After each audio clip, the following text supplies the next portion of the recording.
with late game execution. No, ain't no party like a Diddy party, so. Yeah, that's what's up. Yeah. Yes, sir.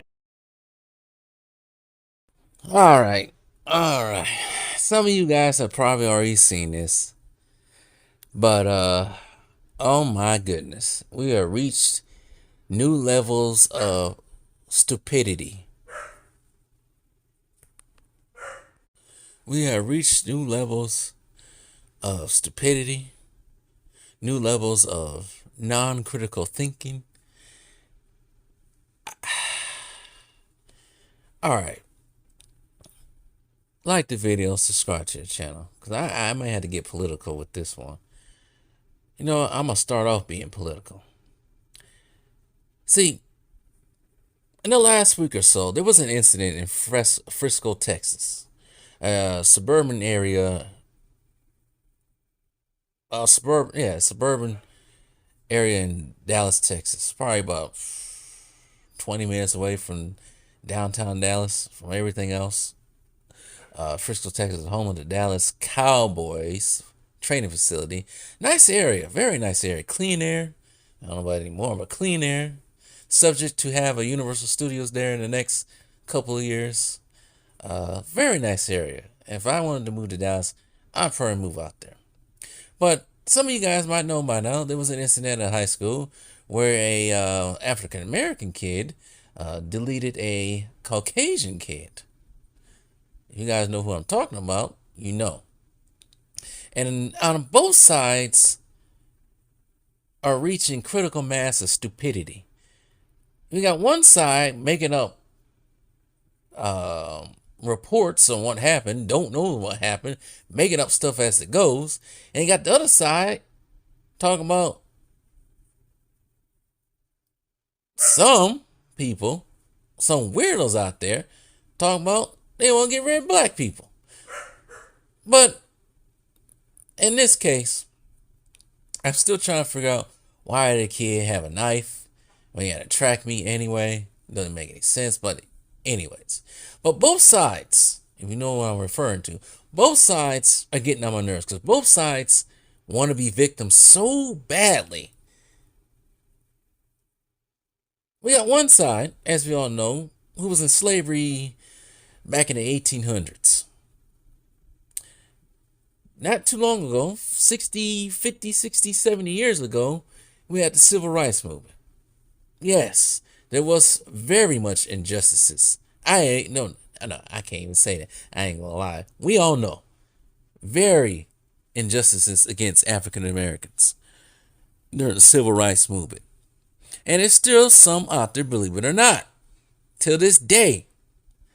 But on the other side, I get the other side. The other side was called toxic, misogynists, bad people, evil people because of their skin color as well, by the weirdos on the left. So I get it.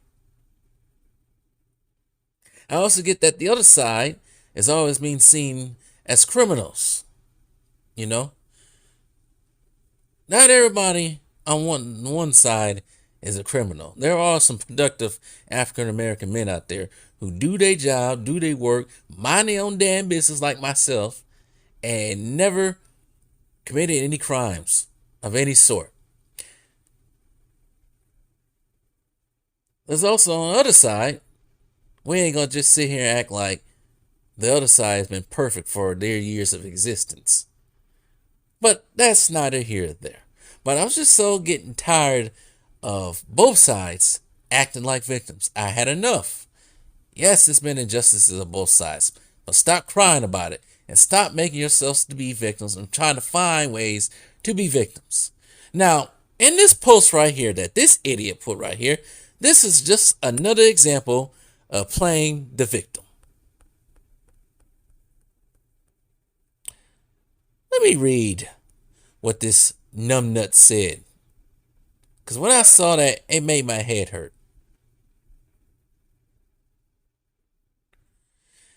Anyone who does math instead of meth knows that SGA will become the second DEI MVP. Now, the first one, he's probably referring to Joel Embiid. If he has to take personal, individual credit for his team's success, his MVP case isn't very strong.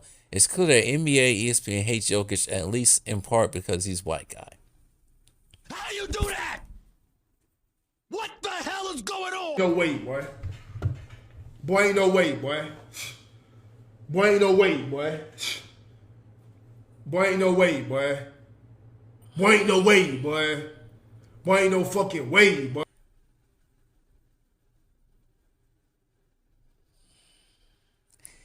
That right there made my brain hurt.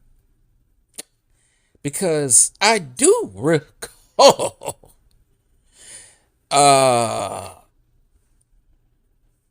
most of the people keep voting for this guy to be MVP for the last couple of seasons now, just ignoring anything Giannis has done. And they trying their best to ignore what Shai Gilgeous-Alexander has done.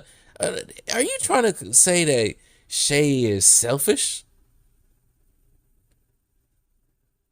Is that what you're trying to say, you numbnuts? Whew. My swear limit is already out. Past my swear limit. But is that what you're trying to say? It's funny. Wasn't it just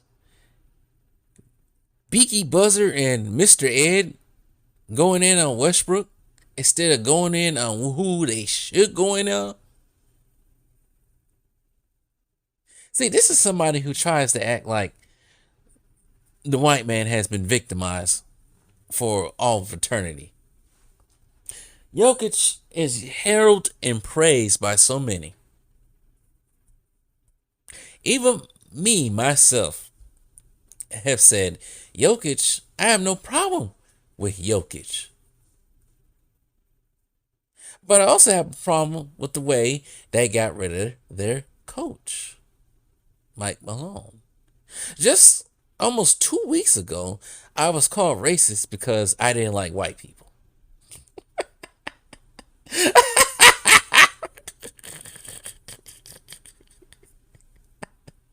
I find it hilarious because one of my good friends not too long ago just passed away. You guys probably might know this because I have mentioned it before. He was white. So how can I be racist against white people? I've dated white women before. I've been with white women before. So how am I racist, you numb nuts out there? But anyway, that's neither here or there. No. I like what my man Donnie Lewis said. He said Shai Gilgeous-Alexander is DEI, all right? He plays defense. He has effort. And he's very impactful on the court. So yes, he is a DEI MVP. Jokic may got effort, but he ain't got no defense. He's not very impactful right now. I think some people got so hypnotized. I can't even say they've been hypnotized by the triple-double because they don't even care when anybody else does it. They don't even like it when he does it.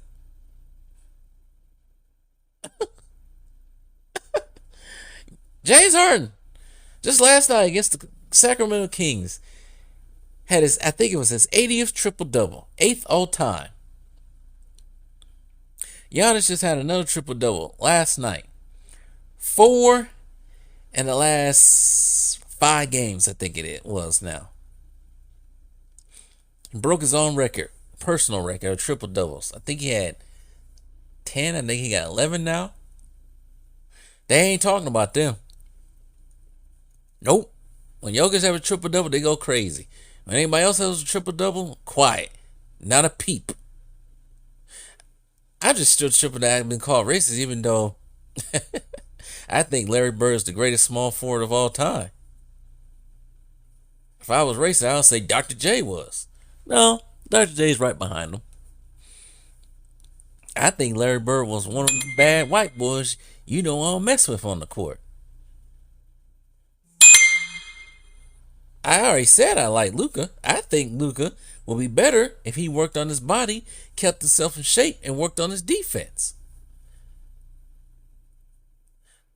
My favorite quarterback at the time was Aaron Rodgers. Even though I do like Lamar Jackson. I gotta like Jordan Love. So what are we talking about?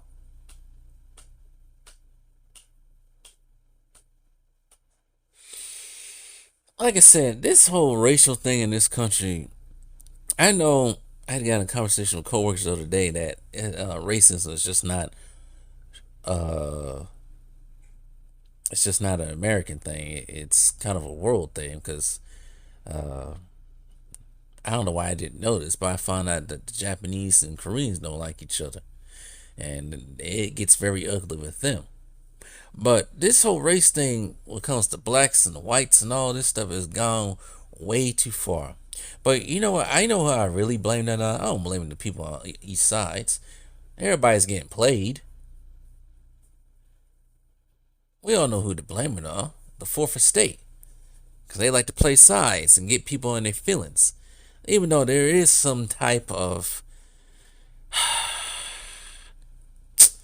prejudice towards every race. I'm not going to sit out here and lie. We ain't going to act like that's not true at all. It doesn't exist. Because let me tell you guys a story before I get off on here.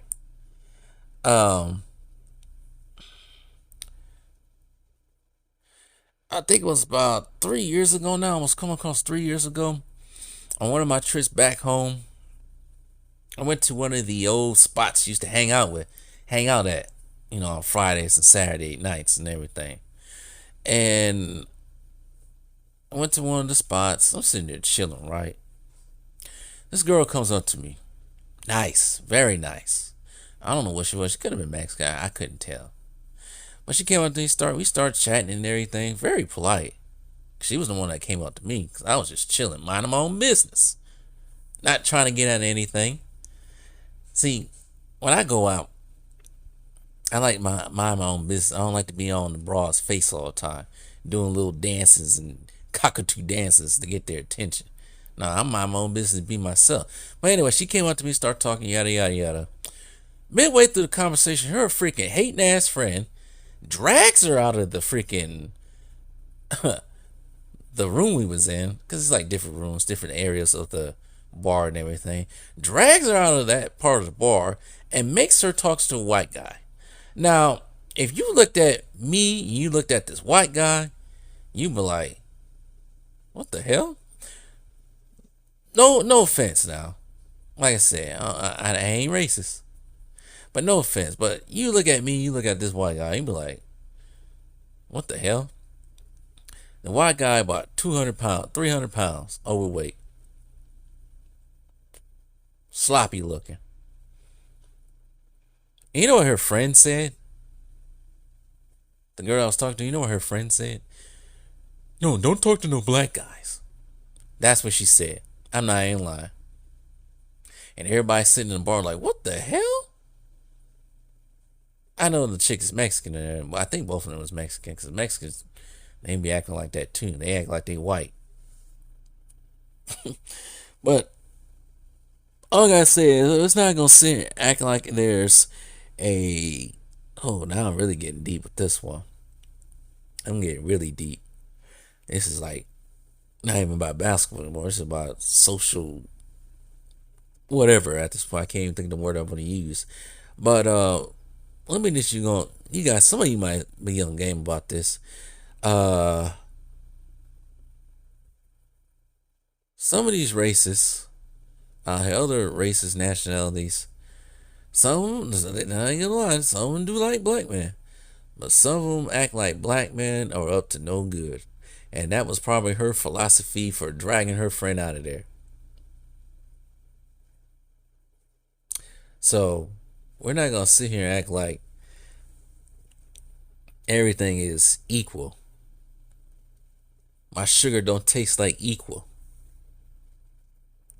No, we ain't doing that, because some of these races, other races, females, even black African American females, they do put white men on a pedestal, big time. So we ain't gonna sit out and act like white men been victimized all their life. We ain't playing that game. Jokic has had the fanfare for the last I don't know how many years now.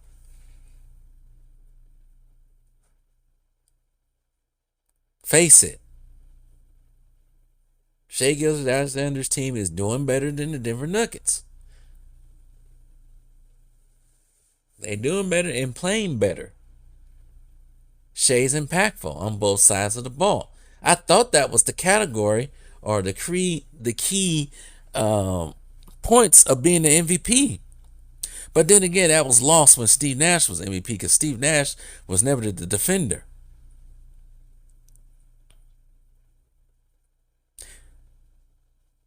That's why it was such an injustice for him to win two, because many people thought Kobe should have won at least one. Because we all know Kobe played on both sides of the ball and been on multiple defensive teams. That's why I made the video about when these idiots try to compare Jokic to Tim Duncan, when Tim Duncan was been on multiple defensive first and second teams, and also won Defensive Player of the Year in college.